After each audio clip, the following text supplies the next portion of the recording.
여러분 안녕하십니까? 여러분과 함께 성희롱 예방교육을 진행하게 될 강사 조용호입니다. 여러분들은 그동안 많은 성희롱 예방교육을 받아왔습니다. 그렇다면 여러분들 과연 이 성희롱이란 용어에 대해서 어떻게 알고 계시는지요? 네, 잘 알고 계시겠지만 오늘 교육 시간인 만큼 다시 한번 확인해 보도록 하겠습니다. 성희롱이란 바로 이런 것이죠. 조직 내 지위를 이용해서 업무와 관련돼서 성적인 굴욕감 그리고 혐오감을 느끼게 하는 것으로서 중요한 것은 고용상의 불이익을 주는 것, 이걸 우리가 바로 성희롱이라고 얘기를 합니다. 자, 그럼 이런 성희롱에도 여러 가지 유형이 있을 수 있겠는데요. 몇 가지 있는데 좀 살펴보도록 하겠습니다. 자, 유형에는 첫 번째 언어적인 성희롱이 있습니다. 두 번째로는 시각적인 성희롱이 있고요. 세 번째로는 육체적인 성희롱, 이렇게 나눌 수가 있겠습니다. 언어적, 시각적, 육체적 성희롱의 유형이 있다. 여러분들이 이렇게 아시면 되겠습니다. 그렇다면 이런 성희롱과 관련돼서 여러 가지 용어들이 또 있는데요. 그 용어들의 개념에 대해서 좀 살펴보는 것도 의미가 있지 않겠나 싶습니다. 자, 같이 한번 살펴보겠습니다. 자, 성희롱과 관련돼서는 성희롱, 성추행, 성폭력 이렇게 세 가지 좀 유형을 같이 우리가 알아볼 필요가 있는데요. 성희롱은 조금 전에 여러분과 같이 알아본 바와 같이 가장 중요한 게 뭐였죠? 네, 맞습니다. 바로 굴욕감과 혐오감을 느끼게 하는 것으로서 아까 말씀드렸다와 같이 고용상의 불이익을 주는 것, 이걸 바로 우리가 성희롱이라고 얘기를 하는 것이죠. 그럼 성추행은 뭐냐? 성추행은 바로 일상생활 속에서 모든 생활 속에서 상대방의 의사에 반해서 성적인 수치심이나 혐오감을 유발하는 모든 행위를 말하는 것인데요. 여기에는 강제추행까지 포함을 하고 있습니다. 그럼 성폭력은 뭘까요? 성폭력은 바로 강간과 강간 미수까지를 포함하는 것으로서 상당히 3년 이상의 유기징역까지 처하고 있다. 이렇게 여러분들이 알고 계시면 되겠습니다. 그러면 이런 성희롱, 성추행, 성폭력 이런 것에 대해서 처벌하게 될 경우에 어떻게 처벌할까요? 네, 맞습니다. 성희롱은 직장 내에 국한되어 있기 때문에 징계나 손해배상을 할 수가 있고요. 성추행과 성폭력 이 부분에 있어서는 바로 형사처벌까지 가능하다. 여러분들이 이렇게 이해를 하시면 되겠습니다.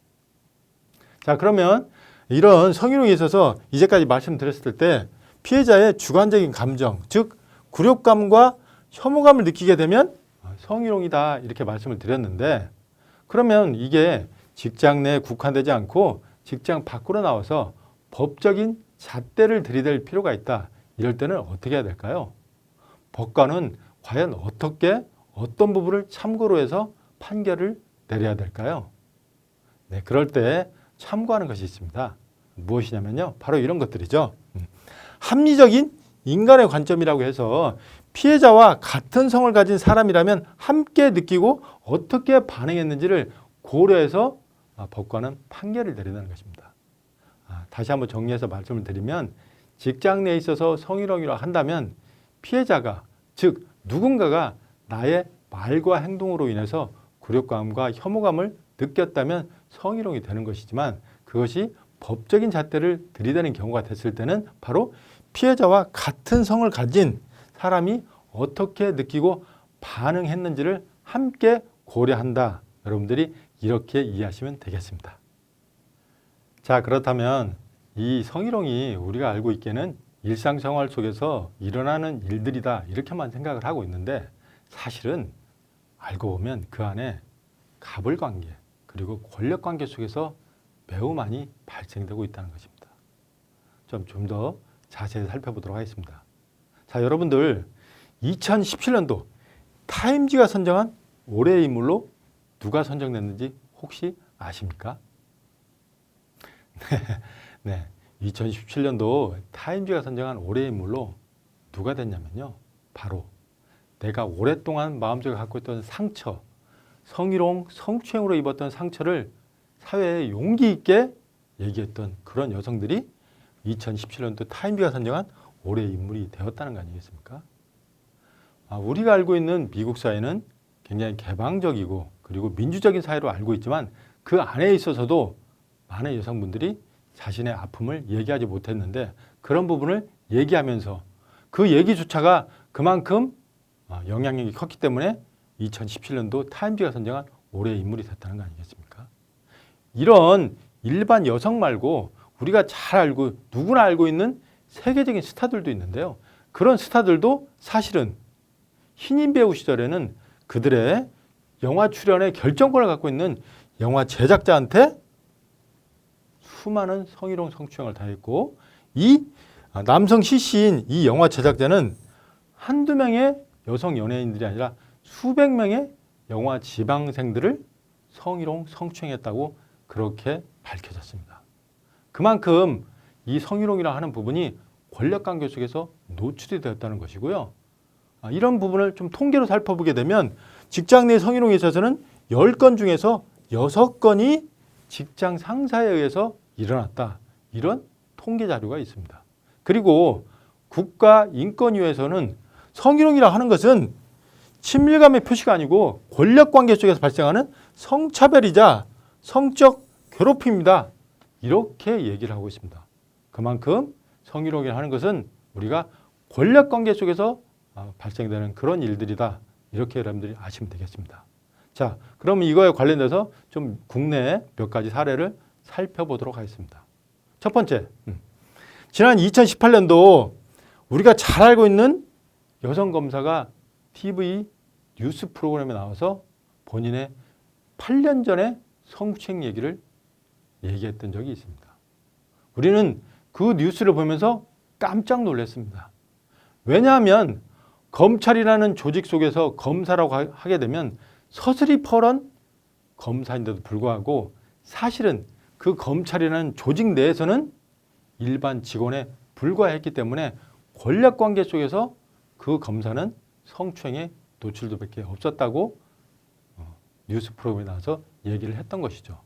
자, 두 번째 사례를 좀 살펴볼까요? 두 번째는 공직자의 성폭행 사건입니다. 이게 어떤 얘기냐? 이 공직자 같은 경우에는 지금 1심, 그 다음에 2심 재판까지 하게 됐는데요. 1심에서는 이 사건에 대해서 어떻게 얘기했냐? 무죄를 선고했습니다. 왜 무죄를 선고했냐? 이 공직자로서 본인이 갖고 있는 권력이 있지만 그 권력을 행사했다는 증거가 하나도 없다. 그리고 그 공직자한테 피해를 입었던 여성이 얘기했던 진술이 며칠 전 다르고 어제 다르고 오늘 다르고 이런 부분이 있기 때문에 그 피해자의 진술에 신빙성이 있어서도 문제가 있다. 이렇게 봤고, 세 번째로는 피해자가 과연 공직자로부터 성폭행에 성추행에 시달렸다면 그걸로 인해서 누가 봐도 항상 위축되어 있고 그리고 항상 누가 봐도 굉장히 의기소침한 이런 모습을 보여야 될 텐데 이 피해자는 그렇지 않고 그 공직자한테 뭔가 더 식사를 제공하는 자리에 동행을 한다든가 아니면 공직자를 위해서 어떤 일을 한다든지 이렇게 하면서 도대체 피해자로서는 볼 수 없는 그런 행동을 했기 때문에 우리는 1심에서 법원에서는 무죄를 선고했다는 거 아니겠습니까? 그런데 이 사건이 2심에서 판결이 나왔는데 달리 나왔습니다. 어떻게 나왔을까요? 네, 살펴보겠습니다. 2심에서는 유죄가 나왔습니다. 지위를 행사하지는 않았지만 공직자로서 그 지위를 갖고 있다는 그 자체만으로서 피해자한테는 무형의 유력을 줄 수 있는 것이지 유력을 행사하지 않았다고 볼 수 없다라고 얘기를 했고요. 두 번째로 피해자의 진술이 어제 다르고 며칠 전 다르다 하더라도 그 피해자가 말하는 그 진정성을 함부로 배척하지 말아야 된다. 마지막으로 모든 피해자가 항상 위축되어 있고 의기소침하고 그러지 않는다. 사람마다 그 피해 발생 후에 상황에 대한 행동들이 다 각자 다를 수 있는데 왜 피해자는 꼭 피해자다워야 된다고 요구하고 있다는 것이죠. 그러지 말아야 된다 하면서 2심에서는 유죄 판결을 내렸다는 것입니다. 이게 굉장히 우리 사회에 미치는 영향과 의미가 굉장히 큰데요. 이 내용들을 자세히 살펴보면 그 내용 속에는 무엇이 들어있나? 바로 성인지 감수성이라고 하는 이 부분을 우리가 강조하고 있다는 것입니다. 그렇다면 성인지 감성이란 과연 무엇일까요? 쉽게 얘기해서 이런 겁니다. 단지 남자라는 이유로 혹은 여자라는 이유로 비하하고 불이익을 줄 수 있는 말과 행동을 섬세하게 포착할 수 있는 것. 이런 사람들을 성인지 감성이 풍부한 사람이다. 우리는 이렇게 얘기하는 것이죠. 그렇다면 우리가 일상생활 속에서 자주 접하는 신문기사의 헤드라인 카피, 그런 기사의 제목들을 좀 몇 가지 살펴보도록 하겠습니다. 첫 번째, 취업 실패 분노에 행인 묻지마 폭행 20대 벌금형이라는 기사의 제목이 있습니다. 자, 이 기사의 제목은 무슨 문제가 있을까요? 없을까요? 네, 크게 문제는 없어 보입니다. 다만 이 폭행을 했던 20대가 남성인지 여성인지 알 수는 없었다. 이 부분이 좀 아쉬움이 남죠. 자, 두 번째, 여고생 3명 등 10대 5명이 저지른 범죄.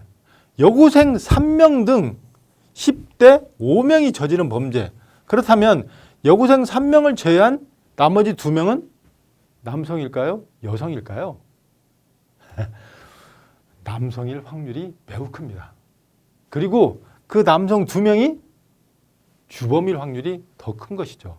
그런데도 불구하고 어떤 가독성이나 선정성을 내포하고 기사가 남한테 잘 읽히기를 위해서 이렇게 기사의 제목을 썼다는 거 아니겠습니까? 자, 세 번째 살펴보도록 하겠습니다. 거부하는 상대를 힘으로 제압해서 강제로 성관계라는 기사의 제목이 있습니다. 이건 무엇이 문제일까요? 여러분, 이 긴 문장을 딱 2글자로 줄이면 뭐라고 얘기할 수 있을까요? 뭐라고 얘기할 수 있을까요? 바로 강간입니다. 그런데 기사의 제목을 이렇게 풀어서 쓰니까 그렇게 심각한 범죄인 것처럼 느껴지지 않는다는 것이죠. 자, 마지막으로 하나 더 살펴보겠습니다. 자, 한순간 성욕에 의한 철없는 실수라는 기사의 제목이 있었습니다. 이건 무슨 얘기냐? 이런 얘기입니다. 사회부 기자가 어느 날 아침에 기사를 수집하기 위해서 경찰서에 갔습니다. 가서 보니까 어떤 남성이 조사를 받고 있어요. 그래서 가서 기자가 물어보는 거죠. 저 아저씨는 무슨 일로 이렇게 아침에 조사를 받고 있어요? 라고 물어보는데 내가 어젯밤에 얼마나 술을 먹었는지 기억이 안 나는데 지나가는 여성을 신체적인 접촉을 심하게 했다고 지금 내가 끌려와서 조사를 받고 있다고 그렇게 얘기를 하는 것이죠. 참 별 희한한 아저씨 다 있네 생각하고 그 기자가 다시 옆방에 가보니까 어떤 여성분이 하염없이 울면서 조사를 받고 있어요. 그래서 조심스럽게 이 사회부 기자는 물어보는 것이죠. 어쩐 일로 이렇게 와서 울면서 조사를 받고 계세요? 그랬더니 이렇게 말하는 거죠.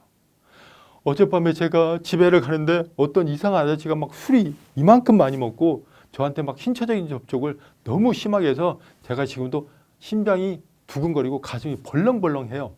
라고 말하고 있었다는 것이죠. 자, 무슨 얘기냐?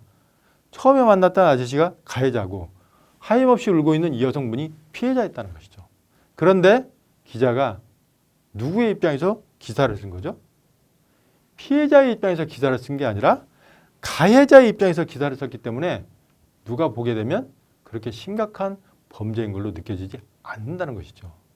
우리가 일상생활 속에서 접하고 있는 그런 평범한 기사의 제목들이지만 사실은 알고 보면 이 안에도 상당히 성인지 감수성 관점에서 보게 되면 문제가 있는 기사의 제목들이다 라고 우리가 말할 수 있는 것입니다.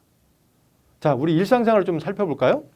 자, 일상생활의 언어 중에 처녀출판, 처녀작, 저출산, 몰래카메라, 처녀출전, 폐경, 처녀비행, 유모차 이런 여러 가지 용어들이 우리가 지금 사용하고 있는 용어들입니다. 자, 그런데 문제가 있는 걸까요? 문제가 있습니까? 그래요. 여러분들 잠깐 눈치를 좀 채셨는지 모르겠지만 요즘에는 처녀출판, 처녀작 이런 말 절대 쓰지 않습니다. 그럼 뭐라고 얘기를 할까요? 바로 품이 있는 말이 있지 않습니까? 데뷔작. 이렇게 얘기하면 훨씬 더 온화하고 듣기에도 편하지 않겠습니까? 우리가 총각작이라고 얘기하지 않고 왜 처녀작이라고 이제까지 얘기했을까? 이것이 시사하는 바가 굉장히 크다는 것이죠. 자, 여기 가운데 있는 글자 몰래카메라. 이 몰래카메라는 누구의 관점이죠? 바로 가해자의 관점인 거죠. 피해자의 입장에서 볼 때는 이건 몰래카메라가 아니라 바로 불법 카메라가 되는 거기 때문에 요즘에는 몰래카메라라는 단어 대신 불법 카메라라는 단어를 사용하고 있다는 것입니다. 자, 이 폐경은 뭘까요? 왠지 폐경이라고 하게 되면 내가 이제 여성으로서 뭔가 다 끝난 거 아닌가라는 그런 생각을 줄 수 있는 그런 어감을 주는 단어가 되기 때문에 요즘에는 이 폐경이라는 말을 쓰지 않고 뭐라고 말을 쓰고 있냐? 바로 완경이라는 말을 쓰고 있다는 것입니다. 이제까지 여성으로서 수십 년 동안 생리를 하다가 이제 마감을 하는 모든 것을 완성하는 완경이다. 이렇게 말을 쓰고 있다는 것이죠. 자, 그럼 유모차는 뭐가 문제가 될까요? 여러분들 유모차라는 얘기 항상 지금도 쓰고 있는 말 아니겠습니까? 저기에도 문제점이 있다는 것입니다. 무엇이 문제일까요? 아니, 우리가 학생들이 타고 다니는 버스를 뭐라고 하죠? 예, 맞습니다. 스쿨버스라고 얘기를 합니다. 그러면 아이가 타고 다니는 차는 뭐라고 얘기를 해야 되죠? 유모차가 아니라 유아차라고 얘기를 해야 되는데 유모차라고 얘기를 하고 있다는 것이죠. 이 관점이 지금 달라지고 있다는 거죠. 이렇게 지금 우리가 생활하고 있는 일상생활 속에서 사용하고 있는 많은 언어 속에는 뭔가 개선되고 수정해야 할 부분들이 너무 많다는 거 아니겠습니까? 여러분들은 오늘 이런 교육을 통해서 앞으로는 일상생활 속에서 이런 성차별적인 언어를 사용하는 부분에 대해서 개선을 해주는데 앞장서시기를 당부드리는 바입니다. 이번에는 여러분들 여기 단어들 좀 보시면 좀 생각나는 거 있으신가요? 네, 맞습니다. 바로 지역의 특산품들이죠. 김천 포도, 풍기 인삼, 영양 고추, 안동 한우, 영광 굴비 다 여러분들이 좋아하는 그런 특산품들이죠. 자, 이런 특산품들의 이런 단어들의 공통점은 무엇이 있을까요? 그 특산품이라는 거 말고 다른 공통점이 무엇이 있을까요? 바로 이런 지역에서 아가씨 선발대회를 하고 있다는 것입니다. 요즘 세상에 아저씨 선발대회는 하지 않고 아가씨 선발대회가 계속하고 있다. 이런 부분도 우리가 한번 생각해 볼 그런 부분 아닐까요? 자, 그러면 이제 이런 사회 전반적인 부분을 좀 살펴봤으니까 우리 가족 관계 속에서 어떤 호칭에 대해서 한번 살펴보는 건 어떨까요? 네, 알겠습니다. 알아보도록 하겠습니다. 자, 우리가 여자 배우자, 그다음에 남자 배우자의 어떤 가족이나 그쪽 그 관계 속에서 호칭들을 좀 살펴보도록 하겠습니다. 여성 배우자의 집은 처갓집이라고 얘기하고요. 남성 배우자의 집은 시댁이라고 얘기합니다. 그리고 여성 배우자한테는 우리가 남성 배우자가 호칭을 할 때 집사람, 여편네 이렇게 호칭하고 여성 배우자가 남성 배우자를 호칭할 때는 바깥낭반, 남편 이렇게 호칭을 하는 것이죠. 자, 처형, 처제, 처남 이렇게 호칭을 하는데 남성 배우자의 가족한테는 아주버님, 도련님, 아가씨 이렇게 호칭을 한다는 것이죠. 여러분들 이거 보면서 뭐 느끼는 게 뭐가 없으신가요? 네, 맞습니다. 바로 여성 가족에 비해서 남성 배우자의 가족에게는 무언가 존칭을 하는 그런 호칭을 사용하고 있다는 것을 느낄 수가 있겠습니다.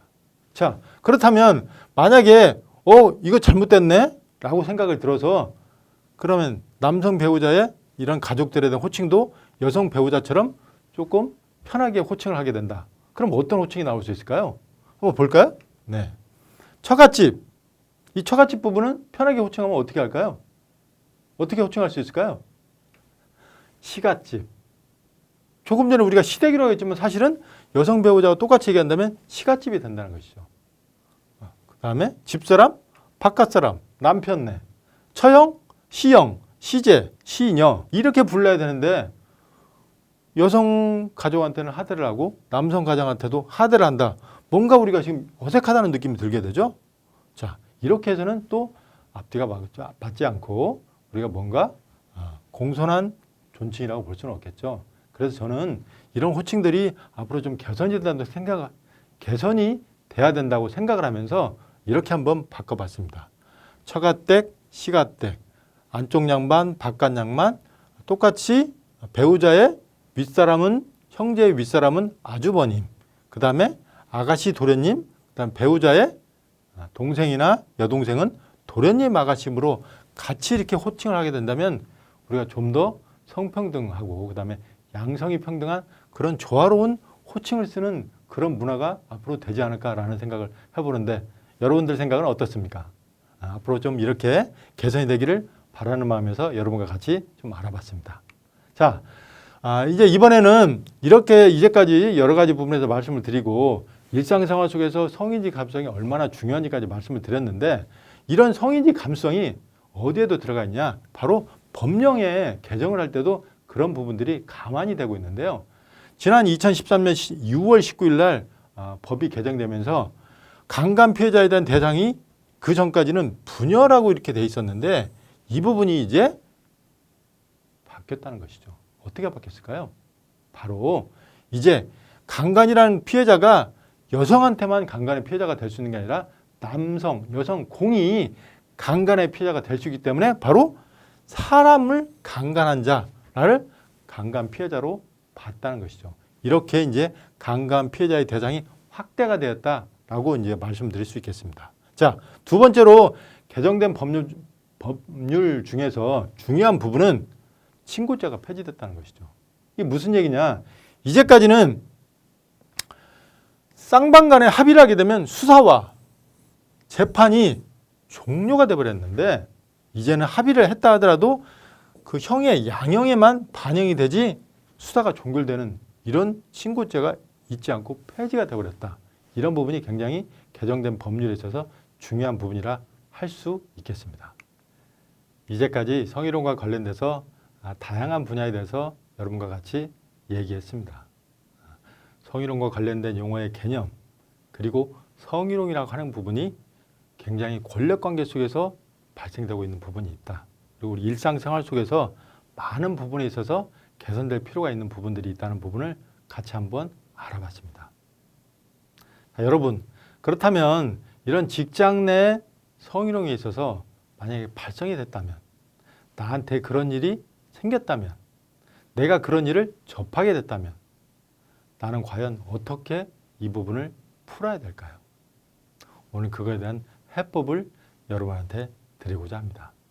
자, 만약에 그런 일이 생겼다. 어떻게 해야 될까요? 첫 번째, 일단은 조직 내에서 문제가 불거지면 그 즉시 피해 사실을 공개를 해줘야 된다는 것입니다. 어떻게든 이 부분을 회피하고 숨겨서 해결하려고 할 게 아니라 빨리 공개해서 수면 위로 올려서 이 사실을 공개하는 게 굉장히 중요하다. 두 번째, 구체적인 표현입니다. 구체적인 표현. 이건 무슨 얘기냐? 여러분들이 혹여라도 내가 피해자가 됐을 때 그 피해 사실에 대해서 상대방한테나 상담원한테나 누군가한테 그 어려움을 토로할 때 제대로 구체적으로 얘기하는 부분이 굉장히 필요하다는 것이고 그리고 혹시라도 모를 상황을 대비해서 증거를 만들 수 있고 증거를 수집할 수 있는 그런 부분까지 감안하는 게 그게 바로 구체적인 표현이 되겠습니다. 자, 세 번째는 뭘까요? 바로 100% 공감입니다. 무슨 얘기냐? 누군가가 나한테 정말 성희롱의 피해를 얘기했다면 그 얘기를 듣는 즉시 그 얘기의 진위 여부를 떠나서 어렵게 나한테 그 얘기를 했기 때문에 그 상대방의 그 어려움을 100% 공감을 해주셔야 된다는 것입니다. 마지막으로 내가 혹시 가해자로 지목이 됐다면 어떻게 해야 될까요? 바로 진심 어린 사과를 해야 된다는 것입니다. 이렇게 했을 때 직장 내 성희롱 예방 교육을 풀 수 있는 해법이 될 수 있다는 것입니다. 자, 여러분 같이 한번 읽어볼까요? 네. 자, 첫 번째, 자, 피해 사실 공개. 두 번째, 구체적인 표현. 세 번째, 100% 공감. 네 번째, 진심 어린 사과. 이렇게 여러분들이 이 네 가지 키워드만 머릿속에 기억하고 있게 된다면 직장 내 성희롱과 관련된 부분을 풀어나갈 수 있는 그런 훌륭한 해법이 아닐까 싶은 생각을 하는 것이죠. 여러분들 기억하시기 바랍니다. 바로 뭐냐? 공표공사. 공개, 표현, 공감, 사과, 공표, 공사. 이것만 기억하신다면 직장 내 성희롱을 해결하는데 굉장히 큰 도움이 될 거라는 말씀을 드립니다. 네, 지금까지 학습해 주신 여러분 너무 감사드립니다. 여러분들 앞으로 조직생활 하면서 혹여라도 내가 하는 가벼운 농담 한마디 그리고 내가 하는 가벼운 신체 접촉이 누군가한테는 잊을 수 없는 크나큰 상처가 될 수 있다는 부분을 명심하시고 직장생활에 임하시면 좋을 것 같습니다. 감사합니다.